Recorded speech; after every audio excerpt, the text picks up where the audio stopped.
Imagine planning a murder so carefully that even where you leave the victim could matter.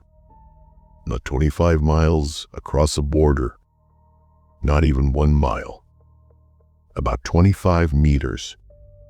That is where 30-year-old Terence McKeever was found.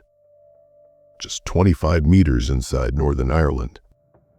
And when you look at what happened next, that tiny distance starts to feel much bigger. Because Terence's car was found somewhere else. The van believed to have been used in his murder ended up back across the border in the Republic of Ireland. 2 police forces became involved. Evidence was collected.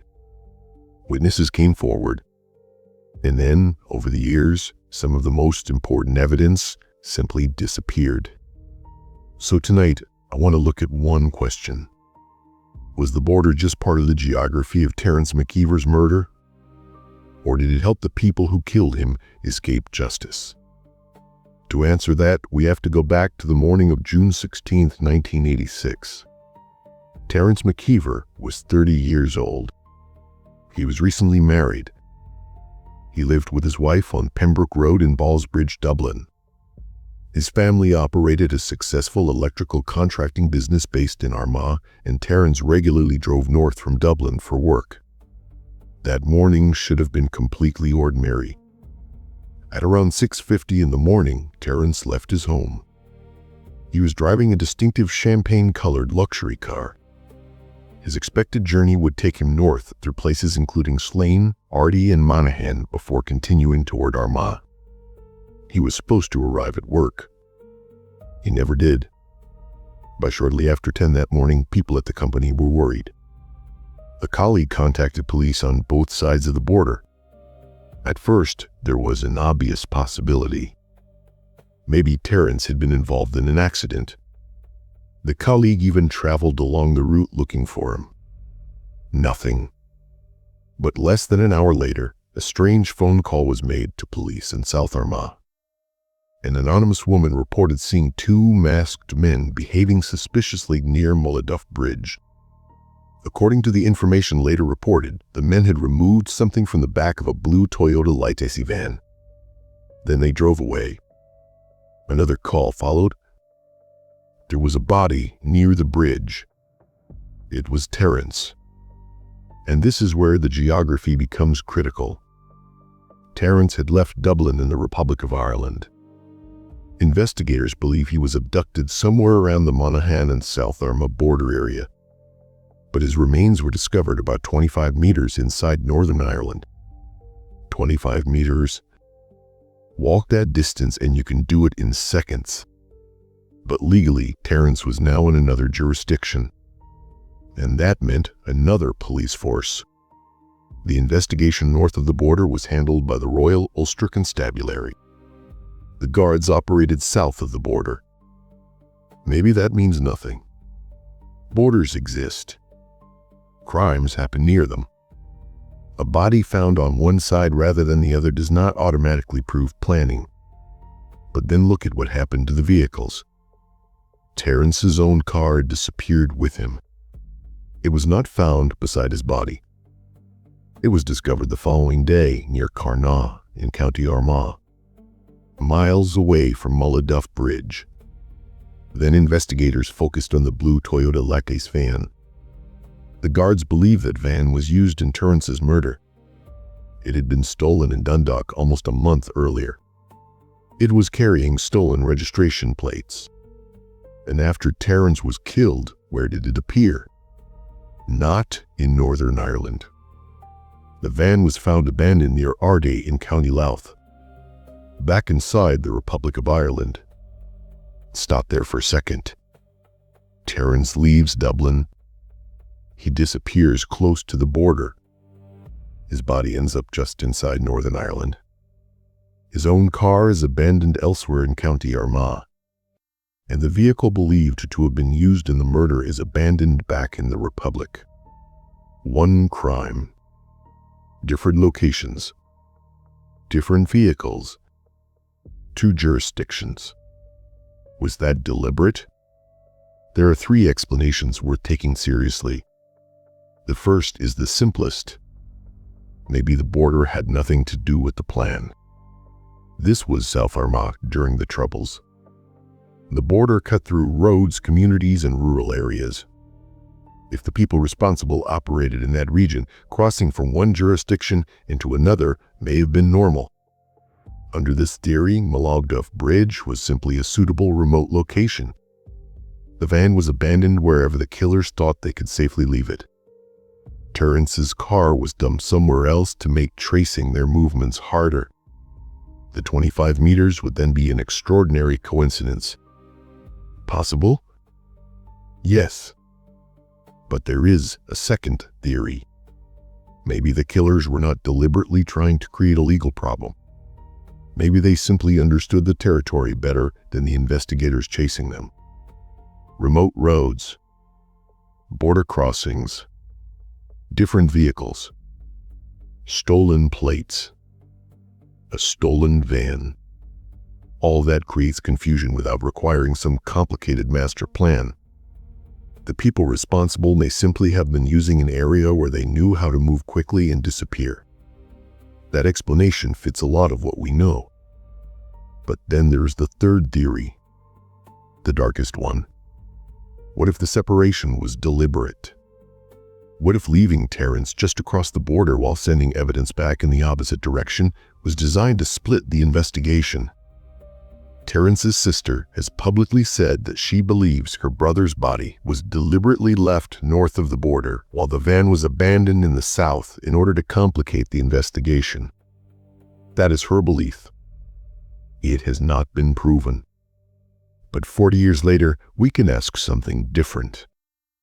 Forget what the killers intended. Did the border actually complicate the investigation? Here, the evidence becomes much clearer. Yes, it did. Decades later, investigators examining the old case discovered something extraordinary. There were witnesses recorded in old Northern Irish police material who had never been interviewed by the guards. One man had reported seeing Terence's distinctive car traveling through Slane on the morning he disappeared. He contacted police. He gave his name. He gave his address. Yet, according to the later review, he was never formally interviewed. Think about that. A man reports seeing the victim's car during the crucial final journey. And decades later, investigators discover that nobody properly interviewed him. It gets worse. The Irish Times reported that Terence's murder was not formally investigated in the Republic by the guards at the time, even though the van believed to have been used in the murder was recovered in County Louth. That van should have been incredibly valuable. Inside it, investigators recovered a large amount of material. Items included face coverings, cigarette butts, clothing, gloves, floor mats, other material that could potentially become much more useful as forensic science improved. Remember, this was 1986. Modern genetic databases did not exist. Investigators could collect evidence that science could not fully exploit yet. But that is fine. You preserve it. You wait. Technology improves. Then, maybe decades later, something once useless becomes the clue that breaks the case. Except in Terence's case, much of that evidence did not survive where investigators expected it to be. The exhibits from the van were eventually taken to Dundalk Garda Station. Years later, investigators discovered they were missing. Searches were carried out. Garda stations were checked. Retired officers were interviewed. But the missing material could not be located. And before anyone jumps immediately to conspiracy, there is an important detail. Investigators looked at whether other evidence linked to similar cases from that period had also vanished. Other material was still there. The senior Garda investigator later said the evidence pointed more toward the poor exhibit management systems of that era than toward something more sinister. So there is no verified evidence that someone deliberately destroyed the exhibits. But from the point of view of solving Terence's murder, the result is the same. potentially valuable evidence disappeared. And it was not only south of the border. Material held in Northern Ireland also went missing. Terence's clothing, the twine used to restrain him, other items connected to the investigation. Some could no longer be found. So now look at the case again. The body was north. The suspected van was south. The investigations were divided. Witness information did not always cross over properly, and forensic exhibits disappeared on both sides.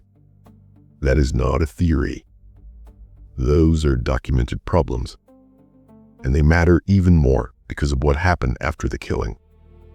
The Irish Republican Army claimed responsibility for Terence's murder. The organization said his family's company carried out work at security force facilities in Northern Ireland. Terence's family company did work on many different projects on both sides of the border, including hospitals, schools, Garda stations, and security force properties. Terence's father later told police that no threats had been made directly to him, according to police files reported decades later. But Terence's sister recalled that threats had become more aggressive before his death, and that her brother had warned her to be careful. After the murder, the Irish Republican Army publicly presented contractors working for the security forces as targets. So the reason publicly claimed for Terence's murder was political. But knowing which organization claimed responsibility is not the same thing as identifying the individual people who abducted and killed him. That part remains unresolved. 4 decades later, nobody had been charged with Terence McKeever's murder. And there is something else worth thinking about. The gun used to kill Terence was later linked to numerous other Irish Republican Army attacks. Years after Terence's death, that weapon was recovered. Investigators also had fingerprints from Terence's car. They examined suspects. No matching fingerprints were found. There were clues. There were names. There was intelligence. But there was never enough to bring a prosecution. And 40 years later, some of the evidence that modern science could potentially examine is gone. So let's return to our original question. Did the killers deliberately leave Terence 25 meters inside Northern Ireland because they knew it would complicate the investigation? I don't think the public evidence allows us to say yes. There is no document we can point to, no confession explaining that decision, no verified statement from one of the people involved saying the border placement was part of the plan. The 25 meters could have been deliberate. It could have been geographical convenience. It could have simply been the location they selected for reasons we still do not know. So that part remains a theory. But the second question is different. Did the border help create an investigation that became fragmented? The answer is yes. We know witnesses recorded by one police force were later discovered by investigators on the other side. We know important evidence existed in different jurisdictions. We know exhibits disappeared in both. And we know the guards only much later began examining parts of the case that had originally been centered north of the border. That means the most disturbing part of the 25 meters may not be whether the killers planned it. It is how much those 25 meters ended up mattering anyway. Because imagine if Terence had been found just 25 meters in the opposite direction. Same victim, same warning, same murder. But now a different police force controls the scene. Different evidence procedures, different files, different witnesses, different investigation. 25 meters should mean almost nothing. In this case, it meant a border. And decades later, that border still runs directly through the investigation. There is still hope. Investigators say some people involved in Terence's killing are believed to still be alive. There's still unidentified finger marks. A surviving forensic item is being considered for modern genetic examination. And in June of 2026, 40 years after Terence was murdered, the guards issued another public appeal. They want information about Terence's final movements. They want information about the stolen Toyota van. They want to know where that van was stored before the murder. They want information about Terence's car. Because somewhere between Dublin and Mullaghduff Bridge, there is still a piece of this story that somebody knows. And maybe the greatest mystery is not why Terence's body ended up 25 meters across the border. Maybe it is how a murder containing vehicles, witnesses, forensic material, a claimed responsibility, and decades of investigations could still leave nobody convicted 40 years later. The word did not make the evidence disappear by itself. It did not stop witnesses from speaking. And it does not explain every failure in this case. But it divided the crime scene from important evidence. It divided investigators. And years later, investigators were still trying to reconnect pieces that should have been part of the same story from the beginning. So was leaving Terence across the border deliberate? We cannot prove it. Did those 25 meters make this murder harder to solve? 40 years of evidence tells us they mattered far more than 25 meters ever should.